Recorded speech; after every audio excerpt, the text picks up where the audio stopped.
Well, it's pretty clear that aliens are very popular. All right, you see them in popular culture quite a bit. Movies are where you find a lot of references to aliens. And so to illustrate that, I want to show you some frames, some pictures from various sci-fi movies and TV shows from over the years. See how many of those you recognize. Ready?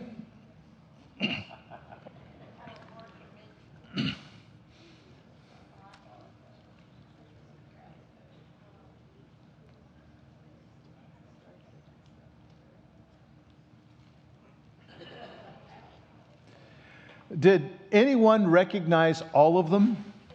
A few hands went up. Congratulations, you're sci-fi nerds.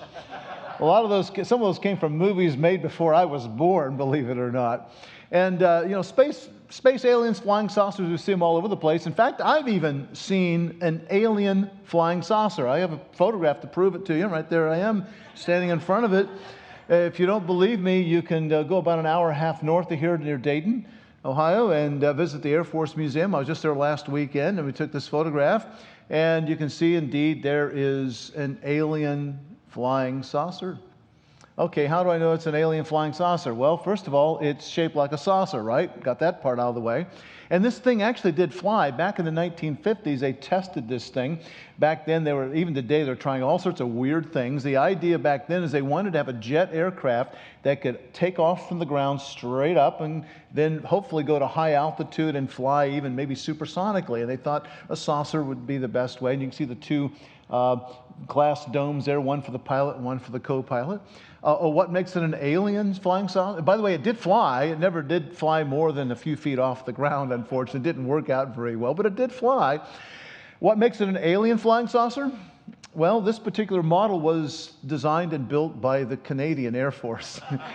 And when they couldn't make it work, they foisted it off on the U.S. Air Force. And they couldn't make it work, so they just put it in storage and eventually brought it out for display. So there's at least one alien flying saucer out there, folks. Trust me, there really does one exist. Which brings me to a good point. We probably ought to define a few terms before we get very far, because sometimes people use terms in the words of Inigo Montoya. You keep saying that, using that word. I don't think it means what you think it means.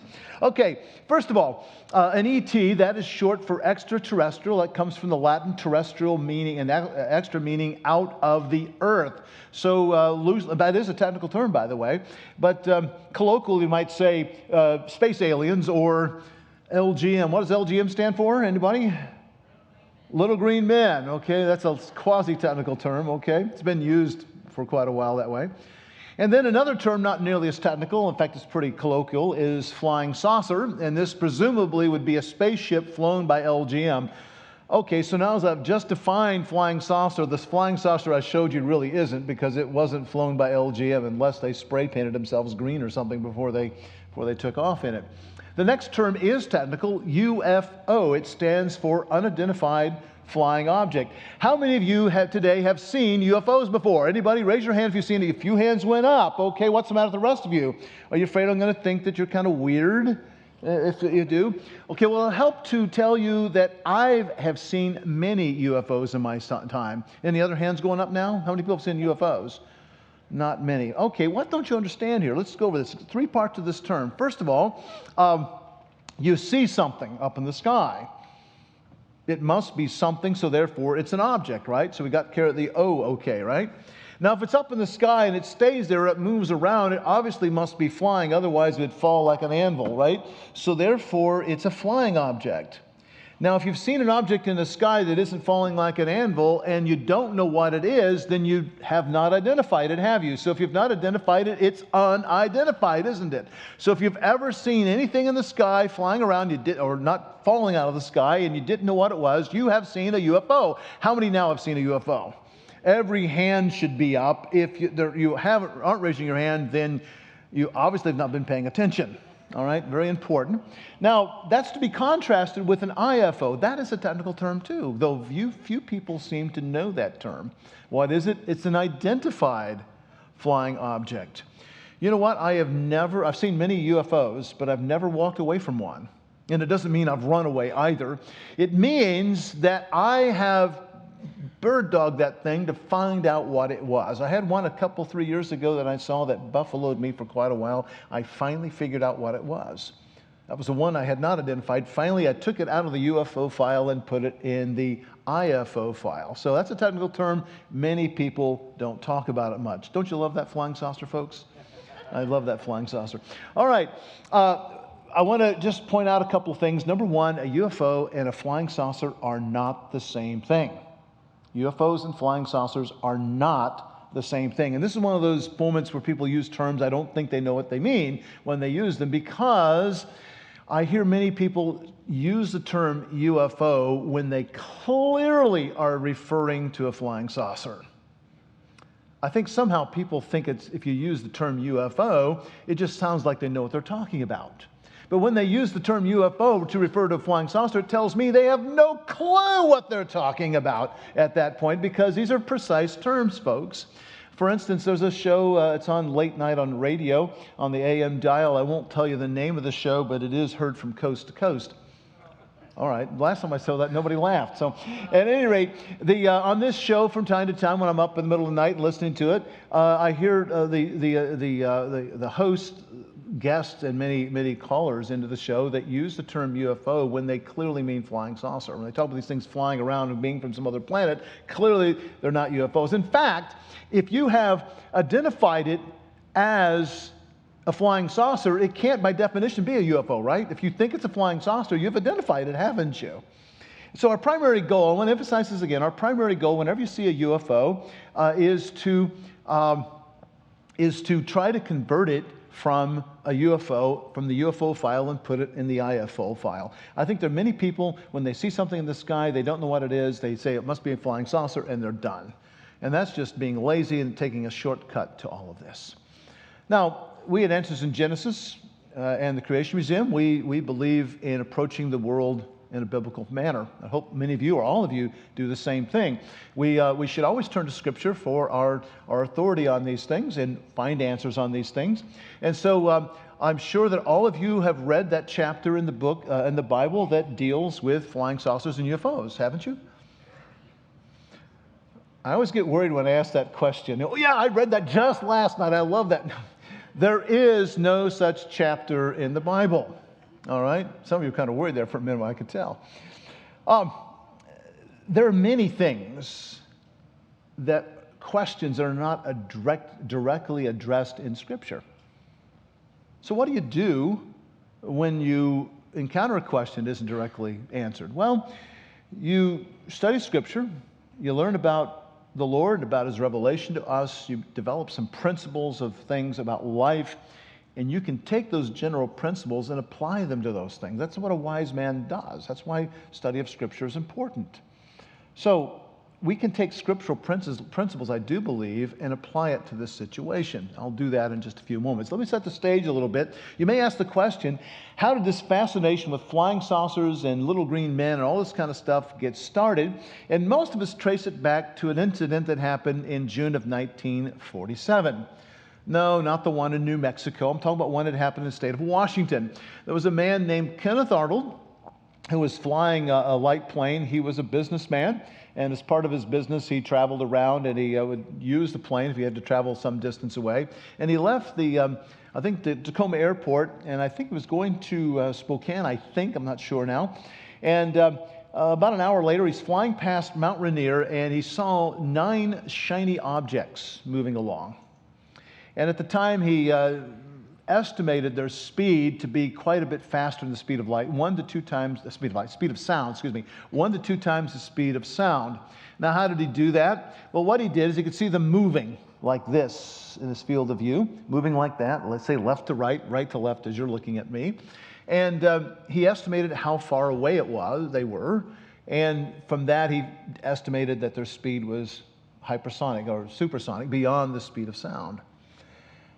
You say, well, so what? Well, at that point, nobody had flown faster than the speed of sound. It was just a few months later that Chuck Yeager did it in the X-1 for the first time, clearly did it for the first time. But Kenneth Arnold, as a pilot, was pretty savvy. He knew the technology was there. People were talking about breaking the sound barrier. And at the time, he thought he was looking at a squadron of of faster than speed of sound aircraft. And of course, the Air Force doesn't, at that point, still the Army Air Corps, they would not tell you, we've got this new plane that flies faster than speed of sound. So they were kind of keeping it hush-hushed, he thought, and that was his story. Of course, it turns out that wasn't it.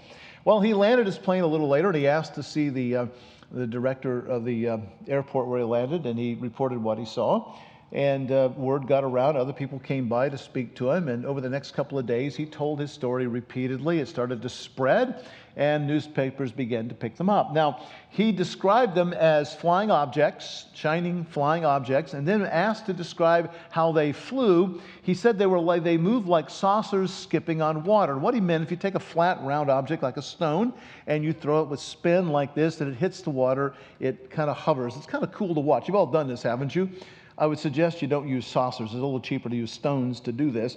And they just sort of skip along and hover, and it's really cool. That's why I like to do it even to this day. So he described them this way, but notice he didn't say flying saucer. He said they're flying objects, and they moved like saucers on skipping on water. Well, a couple of days later, the Chicago Sun newspaper, they took those two words, flying and saucer, and put them together. We think this is the first time they were used. It was coined there in June of 1947. And then we were off the races. Very quickly, hundreds of reports, thousands of reports began to spread across the country and indeed around the world. Now, people had always seen strange objects in the sky, but now it was different. People were now interpreting these things in terms of flying saucers and so forth. And this kind of died down after a few weeks or so, but then a year or so later, it revived again and spread around the world once again, and it died down, and it's been doing that in cycles ever since. When I was growing up in the 60s, there were cycles of this going on. So much anymore, it's not covered by the traditional press. These kind of things now are done on YouTube and social media. But, 50 years ago, 60 years or 70 years ago, they were carried in the conventional news publications. So why the rash of UFO reports? Well, I would propose that there are at least three things going on here. One was the power of suggestion. Now, many times we like to think that these blockbuster movies we have that come out, that's the summer they want to come out with these, right? We have these great movies that come out in the summer. At least a lot of people think they're great. And we think that's been going on for a long time. But until the early 1970s, till the mid-1970s, that's not what happened. Turns out summer releases were the worst time. Those are the dogs. Those are the poor pictures that were released in the summers. It was more towards holidays towards the end of the year, Thanksgiving and Christmas and New Year's, where the big releases were. It's still a big release, but the summer was released now. What changed? Well, in 1975, there was a blockbuster movie that played, and it was the first one, and it just made a huge smash on all of this, and it changed our culture forever. Anybody know what movie that was in 75? Some people have said it. No. Star Wars was 77. E.T. was in the 80s. Dun, dun, dun, dun, dun, dun, dun. Jaws. You were thinking flying saucers, weren't you? All right, I fooled you, didn't I? So do I look like Richard Dreyfuss? People tell me that I do.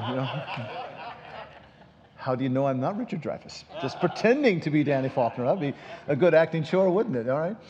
Anyway, he stars in this movie, and one of his first big hit, I think, and suddenly it's propelled out there, and people were going back to the theater, and people saw sharks everywhere, all around the world. I understand that summer beach communities saw many of them saw a dip in their attendance that year because people thought they were relatively more safe going to the mountains that summer. The great whites were not as likely to get you there. I say not as likely because, well, there's some strange things. I could understand I was living in South Carolina at the time, up in the Piedmont near the Blue Ridge, and there were reports along the coast of South Carolina, all these sharks sighted, but there were actually the report of a shark spotted in the Reedy River that went through the town there.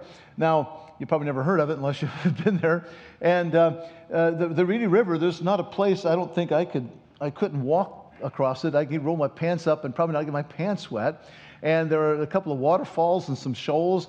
That great white shark that's 30 feet long had to do a lot of swimming through fresh water to get up there, didn't he? It gets even better. There were some lakes up in the mountains that were impounded up there by a dam, and there were reports of sharks in those lakes too. Imagine that. Even the mountains, they had sharks. Obviously, what were people seeing? Well, they were seeing boots, tires, old cars, sticks, buckets, Jimmy Hoffa, all sorts of things in the water. And always we interpret these. I remember when I was a kid, my sister, every time she saw a stick in the water, it was a snake. Snakes here, just sticks, Linda. That's just sticks. Everybody was seeing sharks because it was suggested to them by the movie. By the next year, things had calmed down and people were safe to go back to the beaches again. And you didn't have nearly as many reports next year over great white sharks everywhere. Now, there's another thing that's going on, what we call the plurality of worlds. What does that mean? Well, we live in a world here. And the plurality of worlds means that there are other worlds out there like ours, maybe with beings like us. And for much of human history, that idea was not possible. Why was that? Well, because much of history, people thought we were at the center of the universe. And if we're truly at the center of the universe, then no other world can be there. And so no other world can be like ours, so plurality of worlds was impossible. But 400 years ago, people dramatically shifted. They decided that we weren't the center of everything. We're just one of several planets orbiting around the sun. So you might have beings living on Mars and Jupiter and Venus. They even thought that the moon and even the sun were inhabited at one time. That was the rage in the 19th century, believe it or not. And then people realized, well, if the sun is just a star, maybe these other stars we see at night might have planets orbiting those. And if they do, then maybe there's life on those other planets. And so, again, people were speculating like crazy. Even the great hymn writer, Isaac Watts, anybody know that name? He wrote my favorite hymn writer. He wrote a book on astronomy. Who would know that? 300 years ago, he wrote a book on astronomy. I've read parts of it. And he actually argued for plurality of worlds as well. I think he's wrong, but he argued that point in there. By the way, by the early 19th century, everyone was talking about this all the time. They thought the worlds were everywhere else. And there was even a young man in New York by the name of Joseph Smith. You ever heard of him? He got some peculiar ideas, didn't he? And one of the things he developed was the Book of Mormon and the Mormon Church. And if you study the cosmology of the Mormon Church, it very much buys into the plurality of worlds. Where did he get that idea? Well, it was a very commonly discussed concept at his time. All right, this is also about 1947 was exactly a decade before Sputnik. What was Sputnik? Well, it was the first artificial satellite launched by the Russians in 1957. They launched Sputnik 1, then Sputnik 2. We had a couple of blow-ups on the launch pad. Finally, in early 1958, we got a pathetic little spacecraft to orbit the Earth, and the space race was on. Well, a decade before that, many people who were technologically savvy knew that the conquest of space was about to happen. We had the rockets developed by the Germans, the V-2 in the Second World War, used late in the war. They were the first objects actually launched into space. So in their boost phase, they briefly entered space and then dropped back down again. After the war, we used the V-2s that we captured, and some of their scientists, the Russians did too, to develop our missile programs that eventually made it into space. So in 1947, people knew, if they were technologically savvy, they knew that we were soon to enter into space. There would soon be astronauts and cosmonauts. When? Nobody knew, but it was going to happen eventually if you lived long enough. Well, suppose there were civilizations on other planets. Perhaps they had already conquered space. And so if we're about to enter space, couldn't they then come and be visiting the Earth? So the time was right to start thinking about these things, all three of these things coming together. You see, people tend to interpret things they interpret them differently than they did before. They tend to interpret things, the phenomenon they see, in terms of what they know, or at least what they think that they know. If you have no concept of other planets, plural worlds, and extraterrestrials and flying saucers, then you're certainly not going to be thinking that when you see something odd in the sky. But when you do have that worldview, that possibility, suddenly you're going to interpret things very differently. So what are UFOs? Well, I've been studying this off and on for half a century. I'll go on to it for a while, back off, read up more later on. And my years of discussion and reflection and study, I think that the vast majorities are misidentifications. People see things like weather balloons, planets, odd clouds, rockets sent up. Who knows? All sorts of strange things that people can see in the sky. Many people are not familiar with the sky like I am, and so they can be surprised by things. And so they're misidentifications. Others are downright hoaxes. People play all sorts of tricks. I was punked by a paper lantern, a Japanese lantern in the sky once. I was fooled a couple other times. People have done things back in the 50s or 60s. People would take a hubcap and fling it in the sky and take a photograph. And, if you don't know what a hubcap is, ask your parents, all right? Or your grandparents, all right? So a lot of hoaxes out there. Now that still leaves 1 or 2% of these things which are not explained yet. So does that mean then they must be flying saucers? Well, no, it simply means we haven't figured out what they are yet. They could be flying saucers. I don't think so. But they could be a hoax we've not uncovered yet, or it could be a misidentification of something else. Okay, to answer this question, this big question of what they are and what they aren't, I'm going to take you through a series of questions. I say tough questions. They're really not that tough at all. Some are a little easier than others. Y'all like Marvin the Martian? He's one of my favorites too. Delays. All right. So let's just for the time being, let's suppose that ETs exist. Even if you don't think that they do, just pretend that they do, just for the sake of argument. Okay? All right. Now the first question is, where did they come from? Well, that's a real easy question. Look at the term ET, extraterrestrial. They must have come from other planets, all right? Be they in the solar system or be they outside of the solar system. So a big question arises, where did life on those other planets come from? Assuming that there are other beings or other creatures alive on these planets, like we have a lot of animals and plants on the Earth. Maybe they have a bunch of animals and plant-like things there, and then you have creatures that can build spacecraft and go traveling around the universe. All right. Well, where life came from ultimately on those other planets has really two possibilities. One is that they developed naturally. That is, there was nothing living on the planet sometime in the past, and then there was something living, and they began to reproduce and begin to evolve, and eventually they turned into beings capable of building flying saucers or building spaceships or whatever. That's a totally naturalistic explanation. I'm going to just call that evolution as one possibility. No creator necessary involved in this process. Of course, the other possibility is creation. God or gods created these things. That kind of eliminates the possibilities. Either somebody made this life or the life happened by itself. It kind of eliminates those. Let's take a look then at the first possibility, that life on other planets evolved. Now, when people take that approach, they generally assume that life developed spontaneously or naturalistically on the Earth.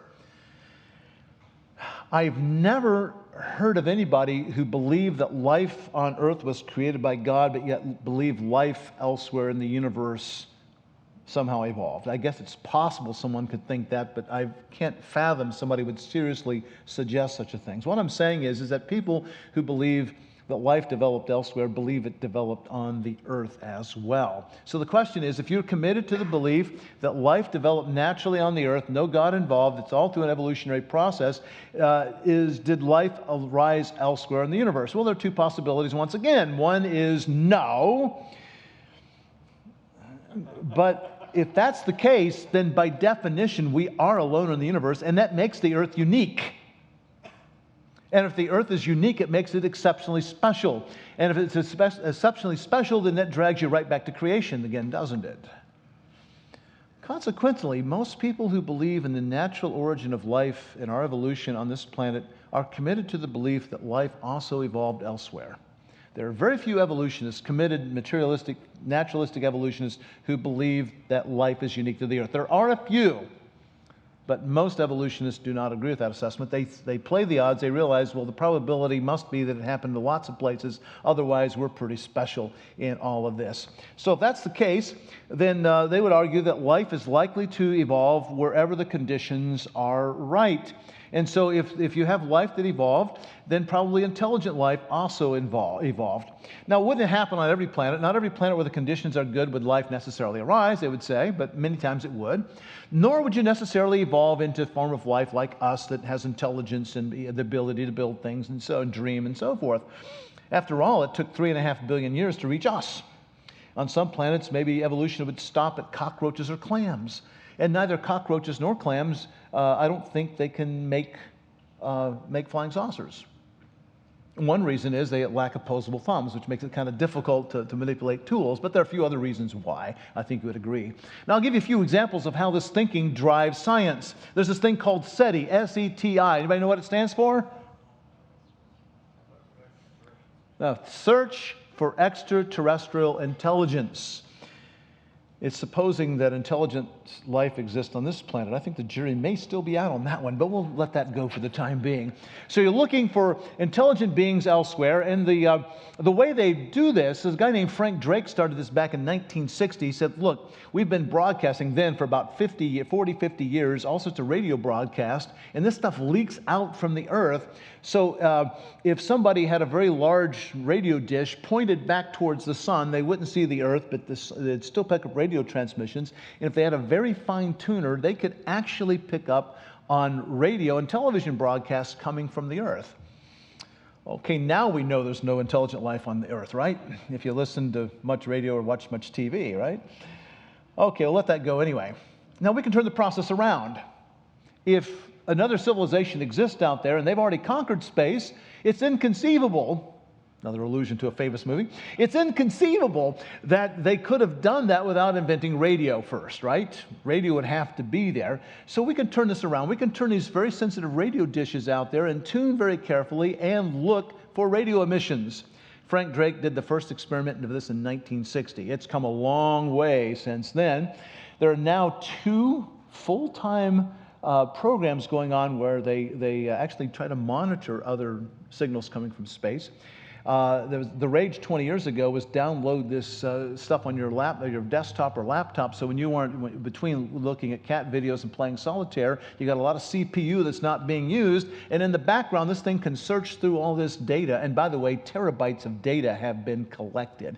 Huge amount of data. They've got a lot of data looking at very many stars out there looking for intelligent signals. How many intelligent signals have they found so far? 0. So consequently, you have to conclude that SETI is indicating we're alone in the universe. Now, we sent various Mars probes to Mars over the last 53 years. Now, don't get me wrong, I love Mars. I think it's a cool planet. It's got some neat geology on it. It's incredible what we have there. And I like going back more with robotic spacecraft to learn more and more about it. Got the rovers, got the orbiters, all sorts of cool stuff.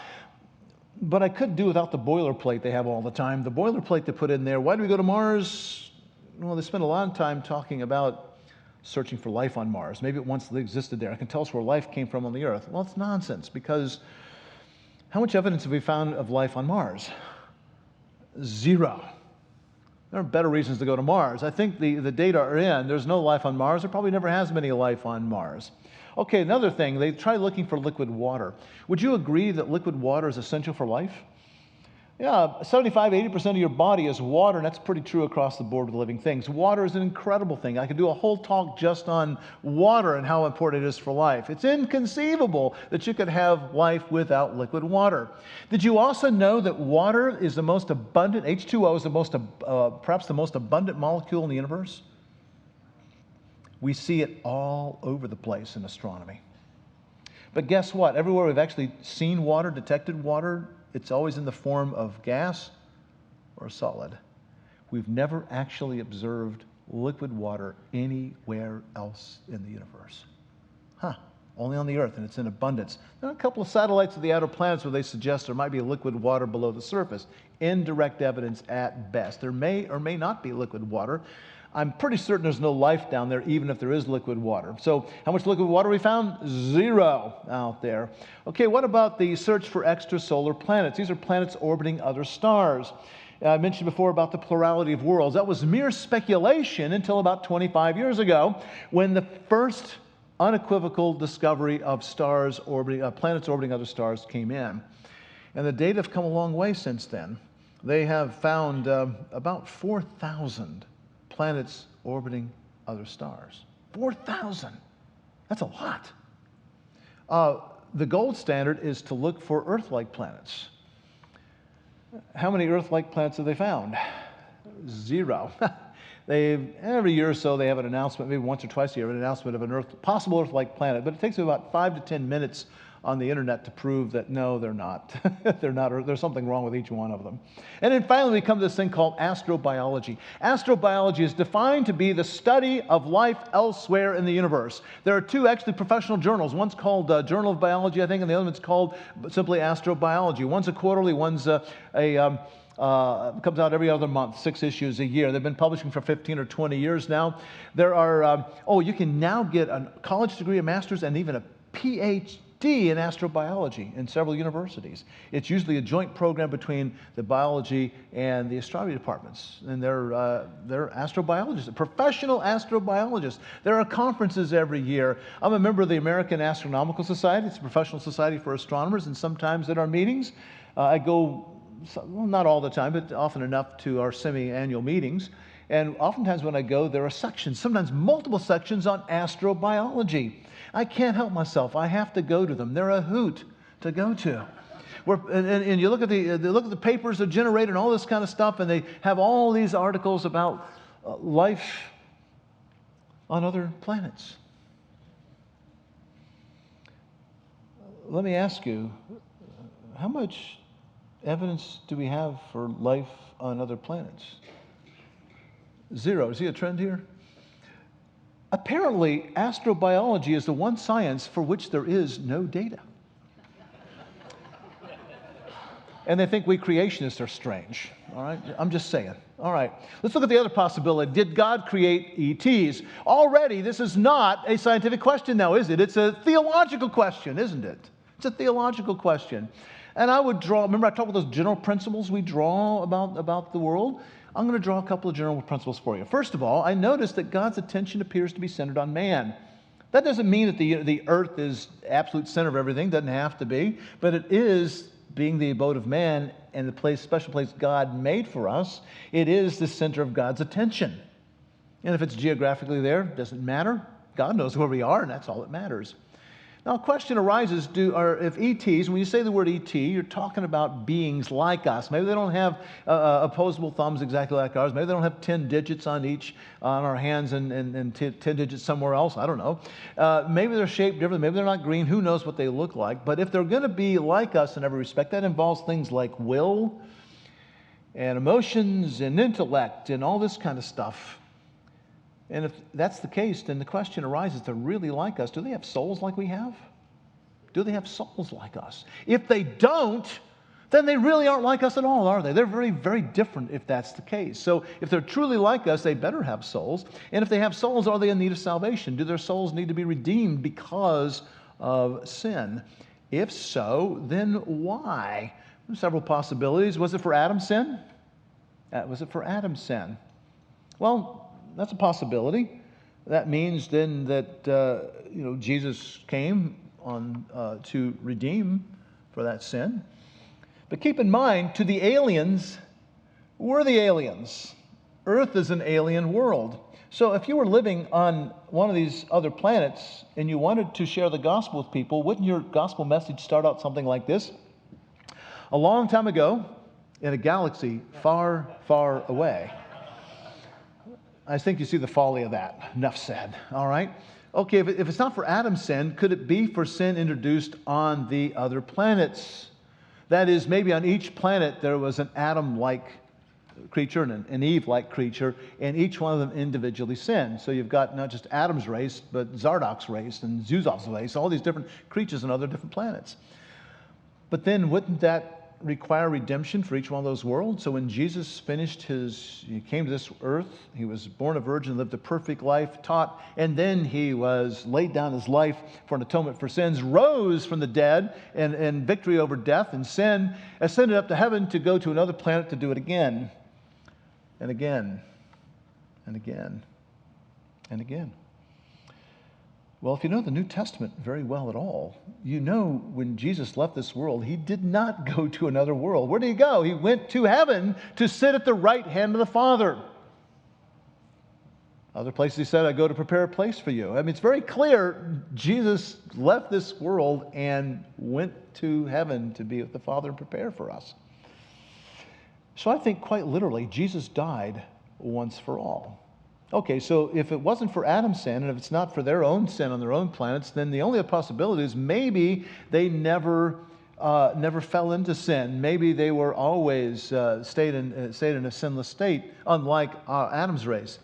The problem with that, I think, is the fact that Romans 8 describes the whole creation groaning under that bondage of sin. It's under that taint of man's sin. All of creation, by the way, that's the reason why I believe, according to Isaiah, 2 Peter, and also the book of Revelation, there will be a new heavens and a new earth. The entire creation must be redeemed as well. So you have these creatures who are sinless, who are living in a sin-tainted world, and that raises all sorts of theological and logical problems, I think. So I think, I don't think that's a possibility either. Conclusion? I don't think from a biblical worldview, I can't give you chapter and verse to say God didn't make ETs, but I think these general principles indicate that yes, we are alone in the universe.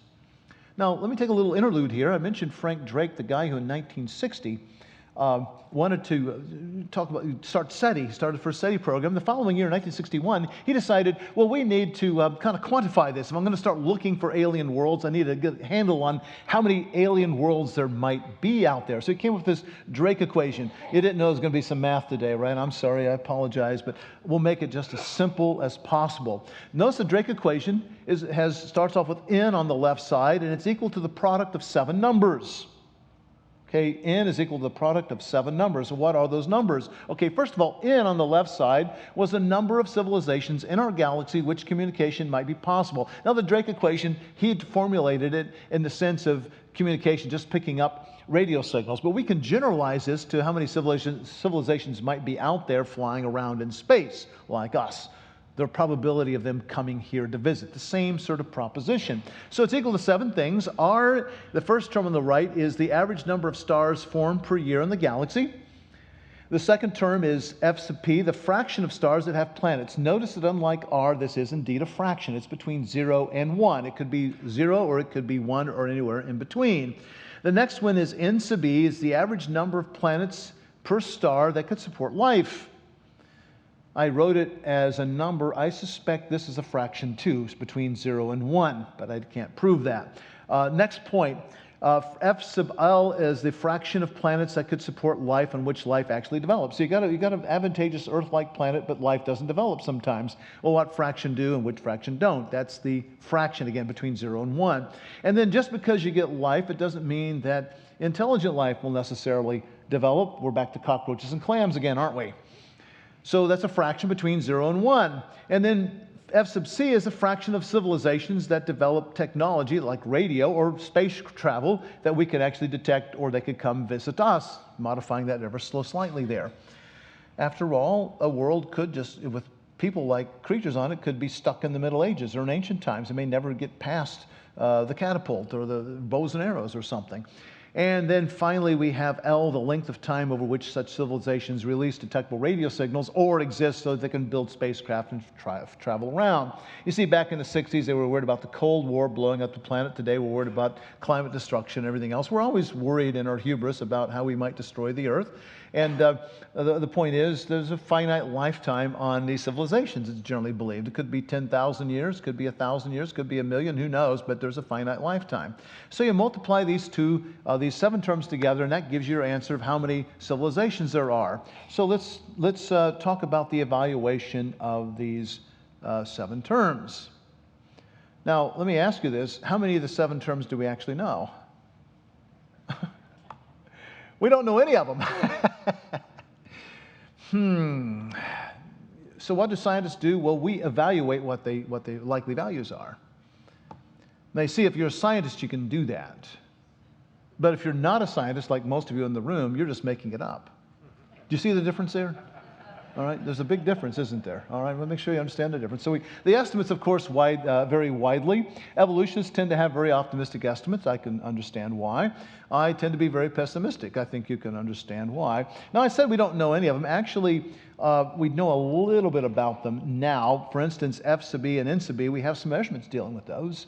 We know, for instance, that F sub p is not 0. We've discovered 4,000 planets around other stars, so obviously F sub p is not 0. It may not be 1, but it's pretty high, actually, it turns out. So planets are pretty common, it would seem. But what about N sub e? Well, out of those 4,000, how many Earth-like have we found? I already mentioned that, haven't I? The answer is 0. And let me point out here something. If any of the 7 terms, it doesn't matter which one, if any of the 7 terms are 0, then it doesn't matter what the other 6 are at all, do they? All right, so all I have to do is demonstrate that one of them is 0, and we're done, okay? Now, I have here 3,500. That's kind of conservative. We're closer to 4,000. And so if I assume that gives us F sub p, of course, a little bit, but none are conducive for life. Now, if I throw the Earth into the mix, N sub e is equal to 0.0003. That is if we include the Earth. But you know what? We really ought not to include the Earth because that's not the question. Does the Earth exist? We know that. The question is, do any other planets like the Earth out there exist? And if we throw out the Earth, then from the data, we get the conclusion that N is E is equal to 0. And again, we ought to eliminate the Earth as a control. So therefore, my conclusion, based upon science, by the way, is N is equal to 0. So in answer to the question, are we alone in the universe? The answer is, from the scientific data, yes, we are alone. Now, I bet most of you have never heard a scientist say that, have you? Anybody heard anybody say that? They never do. Now, if I bring this up with some fellow astronomers, I know what they say. In fact, they have said this to me. Well, not all the data are in. You know, one of my first papers I published 40 years ago, I was kind of new to this in astronomy. I was in grad school, just started really. And I wrote a little paper, and I just really had some tantalizing things, but I couldn't really reach what I wanted to go for. And I said, well, I even wrote in there, we need more data. Yeah. I thought that was so original and so clever. Now I realize it's so trite and overworked. Everybody says that. It's used all the time in science. Yet it never stopped anybody from making that conclusion before, right? So why the paralysis to make a conclusion is? Every day, scientists reach conclusions based on far less data. And all of a sudden they come here, they got 4,000 data points. No, we can't reach a conclusion. It's not enough information yet. No, that's not it. The problem is the conclusion is going to take them somewhere where they don't want to go. Because if the Earth is unique, then that drags you back to creation, doesn't it? And if we're created, then suddenly you have to start asking some bigger questions that have nothing to do with science, like, well, maybe that Creator has some expectations on our lives. See, I decided a long time ago, just like with evolution and creation, the problem is not in the head, the problem is in the heart. You get the heart right, the head comes along pretty quickly after that. It's amazing how that works, isn't it? You can't do one without the other, unfortunately, so you have to kind of work your way sideways half the time on that. But scientifically, yes, they may say, well, you know, next week or next month or next year, we might get data that contradict that conclusion. I say, fine, come back next week, next month, or next year, and we'll talk. But again, why the paralysis? People are changing their minds all the time in science based upon new data. Why are you so afraid to make a conclusion here? And the answer, again, I've just given it to you. By the way, biblically, I've already argued here that the answer to the question is, yes, we are alone in the universe. Don't you love it when the science agrees with the Bible? Notice I didn't say it the other way around, that when the Bible agrees with science. That's getting a cart before the horse on that, because the Bible comes first, doesn't it? Now, does this preclude animal life, plant life, and microorganisms? At least my argument from Scripture. It's going to preclude it from the science, but from the Scripture, could I preclude animal life and plant life and microorganisms on other planets? And scripturally, no, I can't. But I could take a stab at it a couple of ways. One is that we have dominion here, according to Genesis 1 through 3, and also according to Psalm 8. We're in charge. We're in charge. It's an awesome responsibility. We are to actually preserve and protect what we have here, but also use it. I don't like the term environmentalism. I like the term conservation. That was something I learned in the 60s, and I think it's a good term, and I've been conserving for a long time. I was recycling stuff almost 60 years ago, long before it was cool. Never made any sense in the 60s to use once and throw away. Remember that mentality? They've gotten away from that now, but I've been recycling my entire life, so don't tell me about recycling. And I think we should treat resources well. You know, we've got plenty of trees. We can cut them down and grow them back. They do grow back, you know. And I also believe in humane treatment of animals. I am a member of PETA, people eating tasty animals, particularly when it comes to pigs. I love pork. Oh, yeah. All right, so we are allowed to use these things, but we're also to be in charge of them. Sometimes people want to preserve and forget about the use, and some people want to use and they forget about the preserve, and it's both, folks. I could give a talk on that, couldn't I? But I digress. But anyway, we are in charge. God has put us in charge, but yet if nobody like us exists on these planets populated by all sorts of animals, nobody's in charge. That's not the way God works. There's a purpose to all these things. Again, the purpose is for us. That's what the animals and plants are all about. They're to serve us, folks. And a little side here, I won't go anywhere with this, but it's interesting that biblically plants are not really alive. They're never spoken as being born or dying. They wither and they fade, but they aren't alive in the sense that we are. Now, scientifically they are, but biblically they're in a different category. By the way, there are two requirements found in Scripture for life. One of them given in the book of Leviticus, the life is in the blood. If you don't have blood, you ain't alive, according to that definition. And also at the time of the flood, it talked about wiping out all the things that have the breath of life in their nostrils. So that's a secondary approach to this. So microorganisms don't have blood, so they're not biblically alive. I won't argue they're scientifically alive, but they're not alive in the same sense that things with blood and breath are. Okay, finally I'll wrap up with this. Some people have argued that there's a spiritual battle going on here, and they make it I won't deny that to a certain point, but they do, I think, maybe go a little too far in this, a little heavy-handed in it. They argue that Satan sometimes appears as an angel of light, according to 2 Corinthians 11:14. And they also point out that many of the UFO sightings are lights in the sky. Ergo, these must be demons or representations of demons moving around in the sky. I beg to differ on that. I think it's being just a little too heavy-handed, a little too obvious about all of this. If demons wish to, by the way, they connect with demonic activity. If people, and they connect it with eschatology, certain eschatological understandings as well, and an occult connection. But you know what? If demons or Satan really wanted to trip people up in this way, would he have to actually have physical manifestations in the sky? All he has to do is plant in their minds this thinking. And that's the thinking of many of these people. They may have never seen any things, but they believe in them earnestly because they want to believe in them. I've seen interviews with some women who claim to have eggs harvested, and they've got space babies all over the world, and they can't really recount, how it happened. They just simply know that it happened. These could be dreams, I don't know, but it doesn't have to be any kind of spaceship-like things taken away. So they can simply dream these things. It doesn't have to be lights in the sky doing this. However, there is a spiritual connection, I think, and that's the reinforcement of belief in evolution. You go out there and you talk to people who earnestly and strongly believe in life elsewhere and that we may have been visited a lot, you will find most of them believe in evolution. It's a way out for them. Very few creationists believe in the flying saucer phenomenon. They don't believe that we're being visited. And so as long as you get people thinking there's life elsewhere, then it detracts you from the issues at hand here. Did God make us on this planet? Of course he didn't, if life exists elsewhere, so therefore there is no God. They may not be atheists, but they may as well be in many cases. And I think that's the real wicked agenda that's here, the spiritual agenda behind all of this, and it does deflect our attention from the true and living God, which is sought to be our motivation in all that we do. Now, if you want to learn more about this stuff, we do have a little pocket guide out there. I think they're discounted when you come to the museum, but I wrote this several years ago, a pocket guide on UFOs and ETs. It contains a lot of the information I shared today, plus a lot more beyond that. And of course, they have this planetarium show they advertised before you came in, Aliens, Fact or Fiction. I wrote that, and we premiered that a few years ago. I will warn you, if you haven't seen it yet, there's a very creepy ending, the last 20 seconds or so. You've been warned. I thank you for your attention today, and we've got an announcement here before we close. Okay, thank you so much. Thank you, Dr. Faulkner.